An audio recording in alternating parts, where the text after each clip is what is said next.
When she said those words to me, they cut deeper than any blade.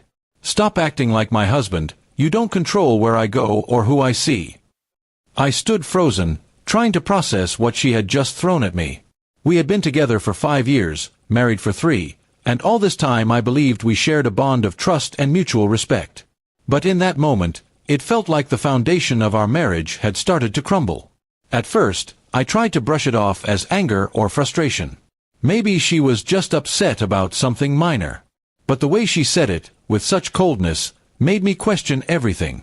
I had never tried to control her. I only ever asked for honesty and loyalty, the two things I thought were the pillars of our relationship. Yet the more I thought about it, the more I realized that her defensiveness was hiding something. I began noticing little changes in her behavior.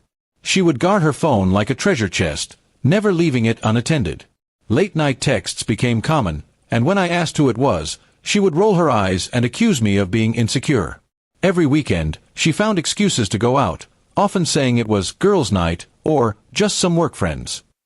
I trusted her at first, but after that statement, my trust began to fade. One Friday evening, she dressed up more than usual, wearing the perfume she only used on special occasions. I casually asked, "Who are you meeting?" And she snapped back, "Stop interrogating me. You're not my father." That was the final straw.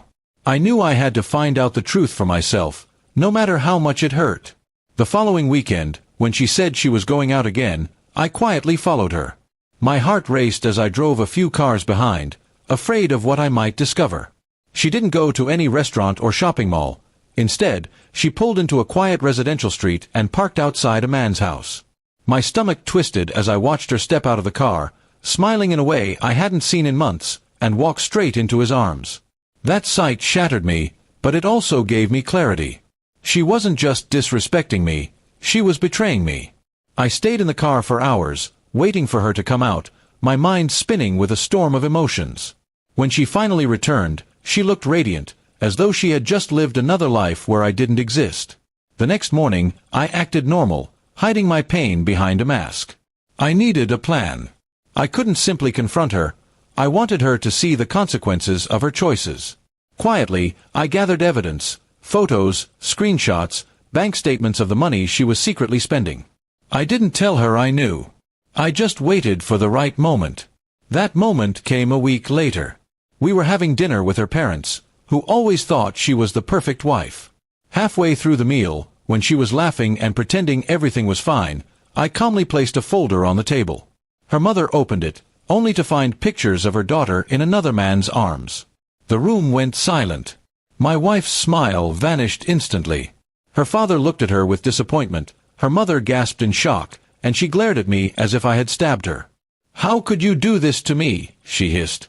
I leaned forward and said, "No, how could you do this to us? To me, to this family? You wanted freedom, and now you have it." I stood up, placed my wedding ring on the table, and walked out. The silence in that room followed me all the way home. By the time she returned later that night, I had already packed my things. I didn't give her a chance to explain, because her actions had already spoken louder than words ever could. In the weeks that followed, she tried to call and text me, begging for another chance. But I ignored her. She made her choice the moment she thought my trust was control. I moved into a new apartment, started focusing on my career, and slowly began rebuilding my life. The best part was the peace I felt. No more lies, no more late-night fights, no more walking on eggshells. I had been free the moment I let her go. Ironically, the freedom she demanded for herself became the gift I found for me. Months later, I heard she had been dumped by the same man she betrayed me with. He used her and left her, just like she once accused me of doing without reason. I felt no sympathy. She got exactly what she chose. Now, when I look back, I don't feel bitterness, only strength. She told me I wasn't her husband in the way she wanted. And in the end, she was right. I wasn't the man who would tolerate being disrespected or betrayed. I was the man who knew when to walk away and claim my own life back. That was my revenge. Not shouting, not fighting, not begging her to change. My revenge was living better without her, and letting her live with the mess she created. And that, I realized, was the closure I needed.